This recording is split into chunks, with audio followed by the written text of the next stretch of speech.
Sir வணக்கம். வணக்கம். Comedy நடிகர் மதன் பாபு அவர்கள் உடல்நலக் குறைவால் நேற்று மாலை காலமாயிருக்காரு. பல படங்களில் பார்த்தீங்கன்னா காமெடியால் நம்மளெல்லாம் ரசிக்க வச்சவர். நீங்கள் தயாரித்த காதல் ரோஜா திரைப்படத்தில் கூட பார்த்தீங்கன்னா அவர் ஒரு முக்கியமான கதாபாத்திரத்தில் நடிச்சதா நீங்களும் சொல்லியிருக்கீங்க. அவரை பற்றி உங்களோட எக்ஸ்பீரியன்ஸை பகிர்ந்துக்கோங்க சார். மதன் பாபு பொறுத்த வரைக்கும் ஒரு நல்ல காமெடி நடிகர். நிறைய படங்களில் கிட்டத்தட்ட நூற்றுக்கணக்கான படங்களில் மதன் பாபு நடிச்சிருக்காரு. தமிழில் மட்டும் இல்லை, தமிழ், ஹிந்தி, அப்புறம் தெலுங்கு, மலையாளம், இப்படி 4 லாங்குவேஜில் மதன் பாபு நடிச்சிருக்காரு. ஸோ அவருடைய ட்ரேட்மார்க் அப்படின்னு பார்த்தீங்கன்னா சிரிப்பு தான் அவருடைய ட்ரேட்மார்க். அவர் ஒரு மாதிரி சிரிக்கிறதே பார்த்தீங்கன்னா எல்லாருக்குமே பிடிக்கும். அப்படி ஒரு ஒரு ஒரு வித்தியாசமான சிரிப்பு, அதன் மூலமாகவே ரசிகர்களை அட்ராக்ட் பண்ணவர் தான் மதன் பாபு. 71 வயசு இப்போ ஆகுது மதன் பாபுக்கு. 1953 பிறந்திருக்காரு. சில வருடங்களாகவே பார்த்திங்கன்னா புற்றுநோயால் மதன் பாபு ரொம்ப அவதிக்குள்ளாயிட்டு இருந்தார். எனக்கு முதல்ல தெரியும் மதன் பாபுக்கு கேன்சர் இருக்குதுன்னு தெரியும். நேற்று சாயந்தரம் 5 மணிக்கு பார்த்திங்கன்னா சிகிச்சை பலனளிக்காமல் மதன் பாபு இறந்து போயிருக்காரு.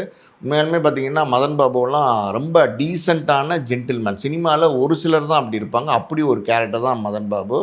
காதல் ரோஜா அப்படின்னு ஒரு படம் நாங்கள் கேஆர் சார் டைரக்ஷனில் எடுத்தோம். அந்த படம் புதுமுகங்கள் நடிச்சிருந்தாங்க.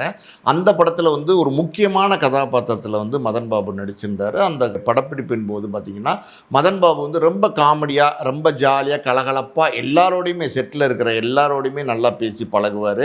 லைட்மேன்லேருந்து இப்போ டேரக்டர்லேருந்து ஆர்டிஸ்ட்லேருந்து எல்லாத்துலேயுமே பாகுபாடு இல்லாமல் நல்லா பழகுவார்.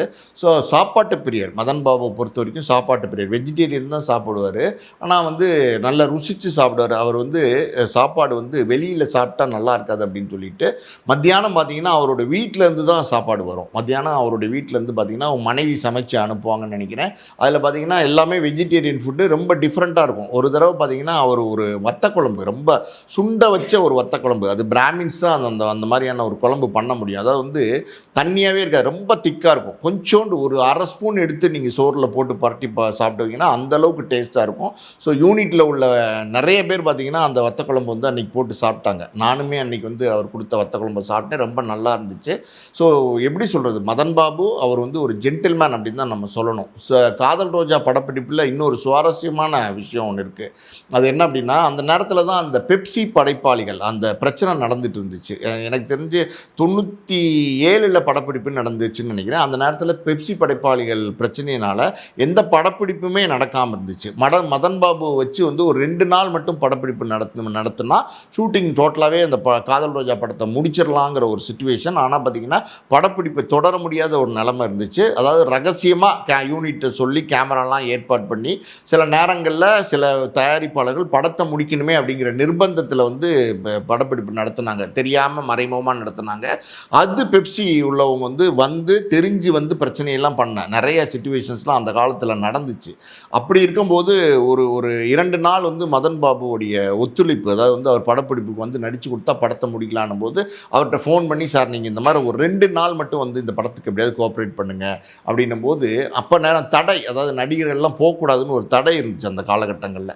ஸோ மதன் பாபு என்ன சொன்னார்னா, சார் எதை பற்றியும் நீங்கள் கவலைப்படாதீங்க, உங்களுக்கு நான் கோஆப்ரேட் பண்ணுறேன், யார் கேட்டாலும் நான் நடிக்கிறேன், இந்த படத்தில் நடிக்கிறேன், நான் எனக்கு ஊதியம் கொடுக்குறாங்க, நான் நடித்து கொடுப்பேன் அப்படின்றத நான் சொல்கிறேன், நீங்கள் பயப்படாதீங்க, நீங்கள் படப்பிடிப்பை ரெடி பண்ணுங்க அப்படின்னு சொன்னார் மதன் பாபு. அதே மாதிரி பார்த்திங்கன்னா படப்பிடிப்பு எடுத்தாங்க. அதாவது பெசன் நகரில் பார்த்திங்கன்னா பெருசாக பிரபலம் இல்லாத ஒரு ஏரியாவில் அந்த பீச் பக்கமாக வச்சு மதன் பாபுடைய காட்சிகளை ஷூட் பண்ணாங்க. அது எப்படியோ பெப்சிக்கு தெரிஞ்சு அவங்க அந்த ஸ்பாட்டுக்கு வந்துட்டாங்க. இந்த பெப்சி விஜயன்லாம் இருக்கார்ல, அப்போல்லாம் பார்த்திங்கன்னா இந்த பிரச்சனையில் அவர் ரொம்ப தீவிரமாக இருந்தார். அந்த நேரத்தில் இந்த படப்பிடிப்பு நடத்தக்கூடாது, படப்பிடிப்பை நிறுத்துங்க அப்படின்லாம் சொல்லி பெரிய லெவலில் தகராறு பண்ணாங்க. அப்பா அந்த நேரத்தில் அந்த பெப்சி யூனியன் உள்ளவங்ககிட்ட பேசி, சார் இந்த மாதிரி ஒரு சின்ன படம் இது, நம்ம இந்த 2 நாள் படப்பிடிப்பு முடிஞ்சால் படமே நாங்கள் முடிச்சிருவோம், அப்படி இருக்கும்போது எங்களை நீங்கள் தடை பண்ணுறது எந்த விதத்துலேயுமே நியாயம் கிடையாது, ஏகப்பட்ட பணம் வட்டிக்கு வாங்கி போட்டிருக்கு அப்படிங்கிறது எடுத்து சொன்னாங்க. அதே நேரத்தில் மதன் பாபுமே பார்த்திங்கன்னா ஒரு நடிகர், அவர் நினச்சிருந்தா இந்த பிரச்சனைக்குள்ளேலாம் அவர் உள்ளே பேசணும் அவசியம் இல்லை. அவரும் பார்த்திங்கன்னா, சார் இதெல்லாம் ஒரு 2 நாள் படப்பிடிப்புன்னும் போது நீங்கள் அட்ஜஸ்ட் பண்ணிட்டு விட்டுருங்க சார், இது நடக்கிறதே தெரியாத மாதிரி போயிருங்க அப்படின்னு அவருமே பெப்சி விஜயன் அந்த பெப்சி சார்ந்து வந்த நண்பர்கள்ட்ட சொன்னார் மதன் பாபு. அப்போ சரி சார் அப்படின்னு சொல்லிட்டு அவங்க போயிட்டாங்க, அவங்க கன்வின்ஸ் ஆகி போயிட்டாங்க. ஸோ எதுக்கு நான் சொல்ல வரேன்னா, ஒரு பல பிரபல நடிகர்களே பார்த்தீங்கன்னா அந்த காலகட்டங்களில் இந்த மாதிரி படப்பிடிப்பு வர்றதுக்கு வந்து தயங்கினாங்க. ஒரு எஸ்.எஸ். சந்திரன் அவர் வந்து பிரபலமான ஒரு காமெடி நடிகர், அவரும் அந்த படத்தில் இருந்தார். அவரும் இந்த காட்சியில் கலந்துக்கூடிய சூழ்நிலை இருந்துச்சு. ஆனால் பார்த்தீங்கன்னா அவர் படப்பிடிப்புக்கு வர மறுத்து அந்த படப்பிடிப்புக்கு வர முடியாதுன்னு சொன்னோன்னே அவர் இல்லாமல் தான் அந்த காட்சியை வந்து படப்பிடிப்பு ஷூட் பண்ணாங்க. ஸோ மதன் பாபு இப்படி இருக்கிற சூழ்நிலையில் ப்ரொடியூசருக்கு பிரச்சனை வரக்கூடாது, ப்ரொடியூசர் கஷ்டப்படக்கூடாது, நமக்கு சம்பளம் கொடுக்குறாங்க, அவங்க முதலாளி, அவங்க கூப்பிட்டா நம்ம போகணும், நடிக்கணும், அந்த பண்போடு வந்து நடித்து கொடுத்தாரு. இதெல்லாம் வந்து மதன் பாபு பற்றி என்னுடைய நேரடி அனுபவங்கள் இது. அந்த படப்பிடிப்பின் போது நம்ம மதன் பாபு பார்த்த விஷயங்கள். இது இல்லாமல் ஆரம்ப காலத்தில் மதன் பாபு வந்து ட்ரிப்ளிகேன் அந்த ஏரியாவில், அதாவது திருவல்லிக்கேணின்னு சொல்லுவாங்களா, அந்த ஏரியாவில் தான் வந்து ஃபேமிலியோடு குடியிருந்தார். இசையில் வந்து ரொம்ப ஆர்வம் உள்ளவர். இந்த விளம்பர படங்களுக்கெல்லாம் பார்த்திங்கன்னா இசையமைச்சிருக்காரு ஆரம்ப காலகட்டங்களில். அதுக்கப்புறம் பார்த்திங்கன்னா ஒரு இசைக்குழு ஒன்று வச்சுருந்தார். அந்த இசைக்குழுவில் வந்து மதன் பாபு வந்து பாடுவார், இசையமைப்பார், நல்லா பாடவும் செய்வார் மதன் பாபு.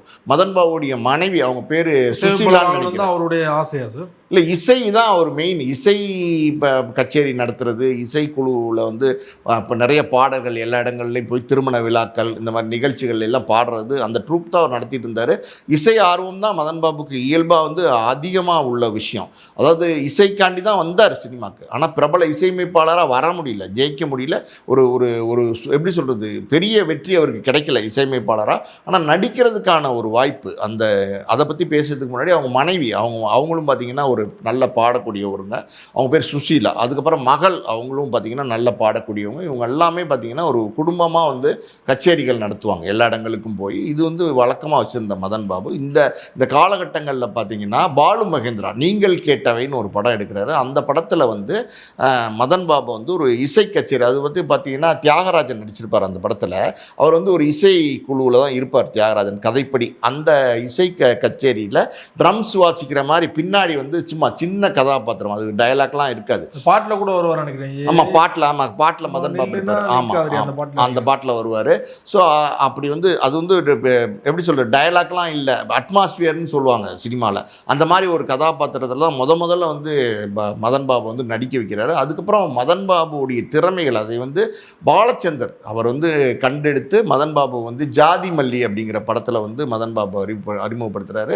அந்த படத்தில் பார்த்திங்கன்னா விசித்ரான்னு ஒரு நடிகர் இருக்காங்களா, அவரும் அந்த அம்மாவும் மதன் பாபுவும் சேர்ந்து சில தில்லுமுள்ளுகள், அதாவது வந்து ஏமாற்ற வேலைகள்லாம் பண்ணுவாங்கங்கிற மாதிரியான ஒரு கேரக்டர், அந்த கேரக்டர் வந்து ரொம்ப சிறப்பாக பண்ணியிருந்தார். பாலச்சந்தர் வந்து இப்படி நல்ல டேலண்ட்ஸ் வந்து நிறைய பேர் அறிமுகப்படுத்தியிருக்காங்க. விவேக்லாம் பார்த்திங்கன்னா பாலச்சந்தருடைய பட்டறையிலேருந்து வந்தவர் தான். அதுக்கப்புறம் மதன் பாபு வந்து சின்ன சின்ன கதாபாத்திரங்களில் நடிக்க ஆரம்பித்தார். தொடர்ந்து பல படங்கள் வந்து மதன் பாபுக்கு வர ஆரம்பிச்சு. அது காரணம் என்னென்னா, நான் முதலே சொன்ன மாதிரி அவருடைய ட்ரேட்மார்க்கான அந்த சிரிப்பு தான் அதுக்கு ஒரு காரணம். ஸோ மதன் பாபு மாதிரியே பார்த்திங்கன்னா குமரிமுத்துன்னு ஒரு நடிகர் இருந்தார்ல, அவர் பார்த்திங்கன்னா வேற ஒரு வெரைட்டியாக பார்த்திங்கன்னா அவரும் வந்து சிரிப்பிலேயே வந்து பிரபலம் அடைஞ்சார்.